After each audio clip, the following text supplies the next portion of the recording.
Hakim dihabisi, tidak lagi menjadi ikon dakwah, tidak lagi digemari, maka dia tidak akan menjadi percontohan bagi para penggemarnya yang ada di seluruh pelosok tanah air, saudara. Makanya Bapak Ibu lihat di televisi, begitu A.A. Gym berpoligami, semua televisi menghujat A.A. Gym, saudara. Ada yang nanya, Habib,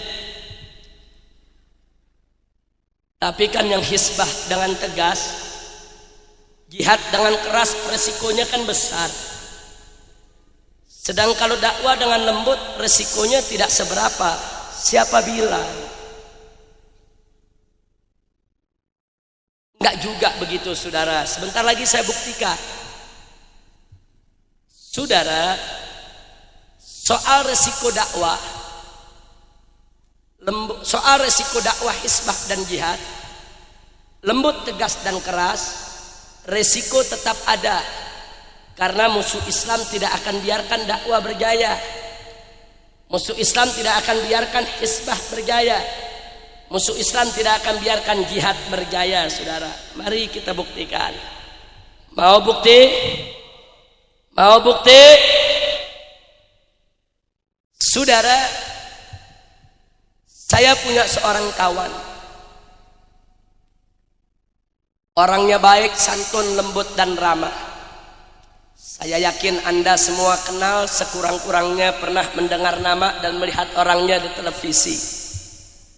Siapa dia?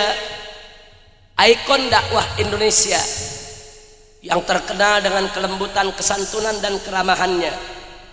Dialah Kiai Haji Abdullah Gimnastiar, yang disingkat dipanggil dengan akrab A.A. Gim. Kenal tidak? Kenal tidak? Bu, kenal bu? Kenal di mana? Oh, di TV kirain kenal. Baik, saudara, A.A. Gim ini dakwah, dan beliau sudah melaksanakan dakwah dengan sangat bagus. Lembut, santun, arif, bijak, simpatik, menarik, sehingga beliau menjadi ikon dakwah, simbol dakwah. Kalau bicara dakwah, A.A. Gim. Kalau bicara dakwah dengan kelembutan, kesantunan, A.A. Gim. Dan ketika itu semua pihak mendukung, mengelulukan, luar biasa, sampai-sampai Amerika Serikat ikut memujinya.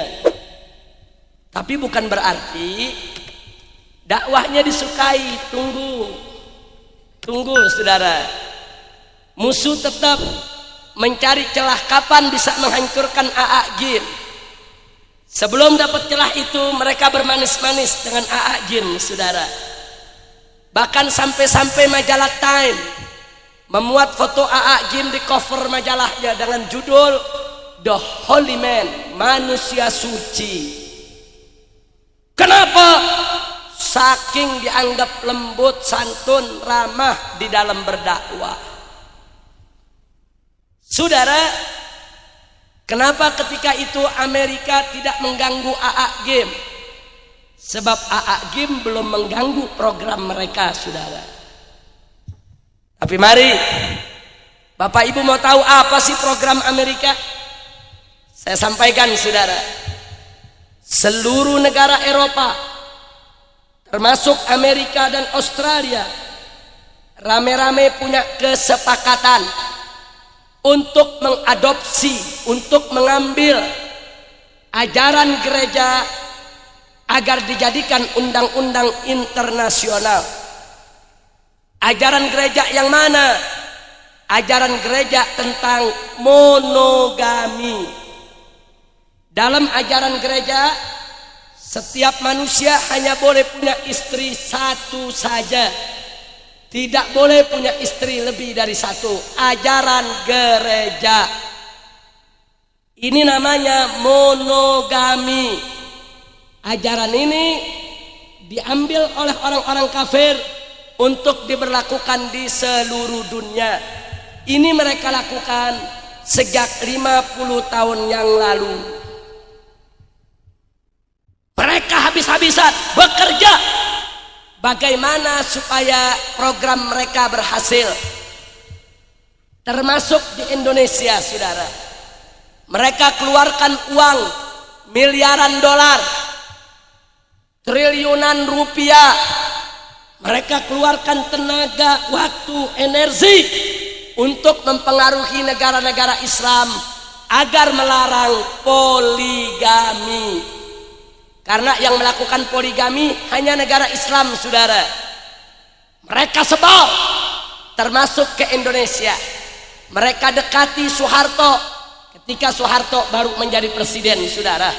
Mereka janjikan bantuan. Indonesia dibantu untuk pembangunan. Yang penting Soeharto berani memberlakukan larangan poligami, dan akhirnya mereka berhasil. Setelah beberapa belas tahun kemudian, akhirnya pemerintahan Orde Baru mengeluarkan PP nomor 10, pegawai negeri tidak boleh poligami, saudara. Kenapa Indonesia menyetujui itu? Dibeli, dibayar, dibantu, saudara.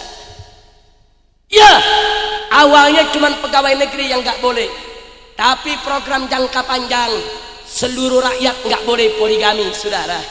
Cuman pemerintah belum berani melarang poligami secara nasional karena harus berhadapan dengan para habaib, para kiai dan ulama di pondok-pondok pesantren. Betul. Jadi mereka sudah keluar tenaga, waktu, energi, uang untuk melawan poligami 50 tahun. Mereka pakai profesor, doktor, mereka pakai televisi untuk menghina poligami, saudara. Makanya lihat acara-acara televisi kita, bagaimana poligami diperolok-olok, bagaimana poligami dihina, bagaimana poligami direndahkan, bagaimana kiai-kiai yang berpoligami digambarkan sebagai kiai-kiai hawa nafsu, kiai-kiai bandot dan lain sebagainya. Dihina. Tujuan mereka untuk menghina Nabi, saudara. Kalau nanti masyarakat sudah setuju bahwa poligami itu bandot, doyan perempuan, maka nanti mereka akan katakan berarti Nabi kalian bandot dan Nabi kalian doyan perempuan. Berbahaya tidak? Berbahaya tidak? Ini program sudah 50 tahun mereka lakukan, tidak pernah berhasil di Indonesia kecuali terhadap pegawai negeri, saudara. Tahu-tahu mereka lagi capek-capek kampanye, orang-orang liberal terus teriak-teriak menghina poligami, saudara. Bahkan sampai Profesor Dr. Musdah Mulia, Ketua Dewan Pakar Departemen Agama RI, sekaligus guru besar di Universitas Islam Negeri Syarif Hidayatullah Ciputat Jakarta, sampai mengatakan poligami haram, homoseks dan lesbian boleh. Kenapa bisa sedemikian rupa, saudara? Karena ini adalah antek liberal yang harus mengharamkan poligami. Masya Allah. Begitu sudah gegap gempita, Amerika senang kalau dia punya program di mana-mana jalan. Kiai-kiai mulai terjepit, kiai-kiai mulai dihina, kiai-kiai yang poligami mulai dipojokkan, dikatakan kiai hawa nafsu, kiai bandot, kiai doyan perempuan, kiai macam-macam, saudara, kiai syahwat dan seterusnya. Saudara, tiba-tiba A'agim yang menjadi ikon dakwah berpoligami. A'agim yang mereka gadang-gadang, A'agim yang mereka luk-lukan, A'agim yang mereka puji, tiba-tiba A'agim poligami, saudara. Bagi umat Islam tidak ada persoalan A'agim poligami, karena poligami halal secara syariat Islam. Betul? Saya tanya, A'agim berpoligami dosa tidak? Dosa tidak? Enggak, saudara. Tidak. Yang beliau lakukan ada dalilnya dari Al-Quran maupun hadis Nabi. Tapi kalau bagi umat Islam tidak ada masalah. Tapi Bagi negara barat ada masalah besar, saudara. Maaf Bu ya, saya paham perasaan kaum wanita. Mana si wanita yang dengan mudah mau dipoligami, betul Bu? Kita paham. Tapi di sini Pak Bu ya, saya tidak sedang bicara soal perasaan, saya bicara soal hukum, soal syariat. Mari kita lihat Pak Bu, begitu AA Gim itu berpoligami, bagi Amerika, bagi negara barat, AA Gim sudah meledakkan bom atom dalam program mereka. Sudah. Mereka buat program 50 tahun lebih dengan biaya miliaran dolar, triliunan rupiah, susah payah, buang tenaga, buang waktu. Begitu hampir berhasil, dibom oleh AA Gim, saudara. Masya Allah. Karena itu mereka marah, Amerika marah, Eropa marah. Bukan AA Gim yang mereka tegur, presiden yang mereka tegur, saudara. Sampai presiden panik, panggil menteri urusan peranan wanita ke istana. Apa kata presiden SBY? Bagaimana ini? Kenapa ada ikon dakwah kawin lagi?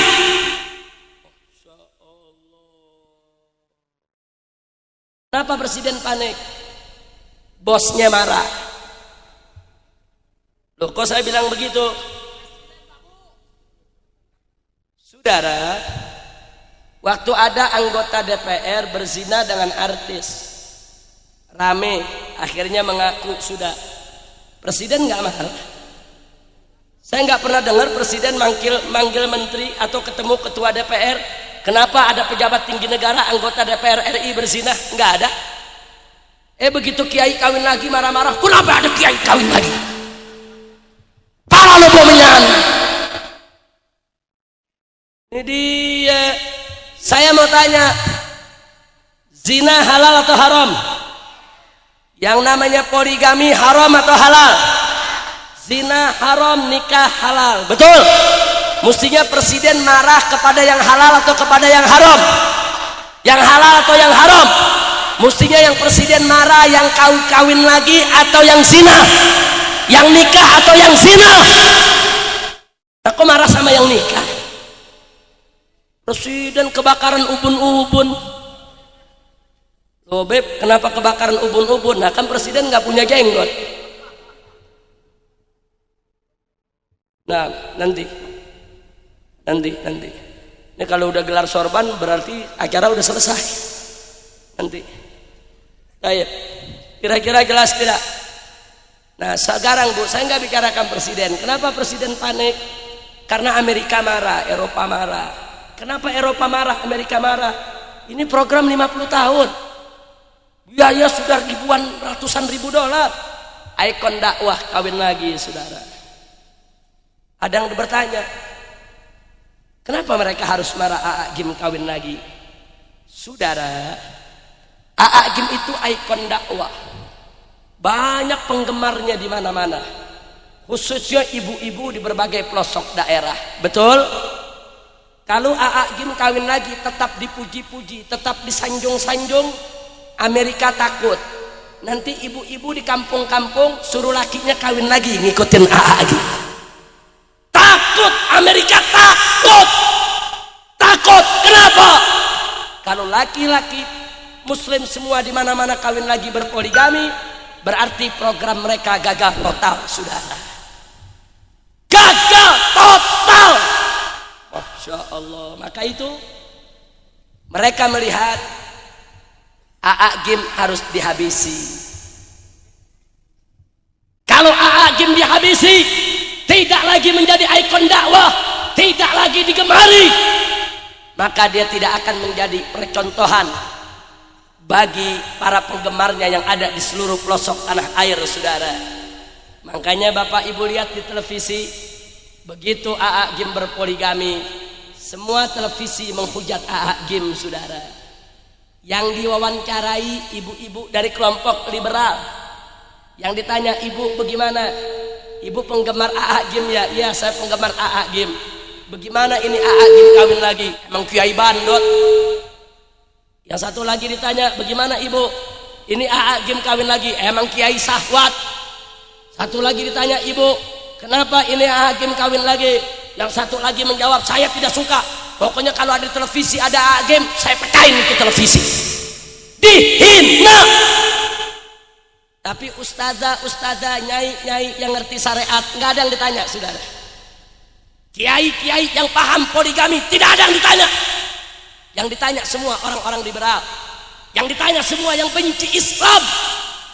Habis Agim dihabisi. Gak sampai situ, saudara.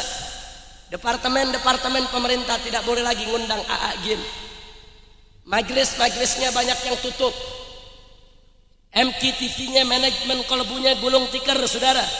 Dihancurkan. Kenapa Agim dihancurkan? Karena Agim sudah menjadi ancaman bagi program musuh Islam. Kira-kira jelas tidak? Jelas tidak? Maka itu saya tanya, musuh Islam jahat tidak? Licik tidak? Keji tidak? Zalim tidak? Siap lawan mereka? Takbir! Sekarang saya mau tanya, kalau Agim aja yang lembut, begitu perbuatannya dianggap mengganggu program Amerika, dihabisi. Nah, kira-kira yang sering demo bagaimana? Kira-kira yang sering turun ngacak-ngacak diskotek, tempat maksiat, demo teriak-teriak anti Amerika, kira-kira bagaimana? Dihabisi. Makanya jangan kaget kalau Ustadz Abu Bakar Bashir keluar masuk penjara karena dianggap mengganggu keamanan program Amerika. Jadi semua rekayasa, saudara. Ustadz Abu Bakar Bashir bukan teroris, seorang ulama sepuh tua yang punya ilmu dan punya prinsip dengan akidah yang kuat. Tapi karena Ustadz Abu Bakar Bashir terlalu semangat ingin menerapkan syariat Islam, nggak mau terima demokrasi Barat, terlalu anti dengan Amerika Serikat, Abu Bakar Bashir harus dihabisi.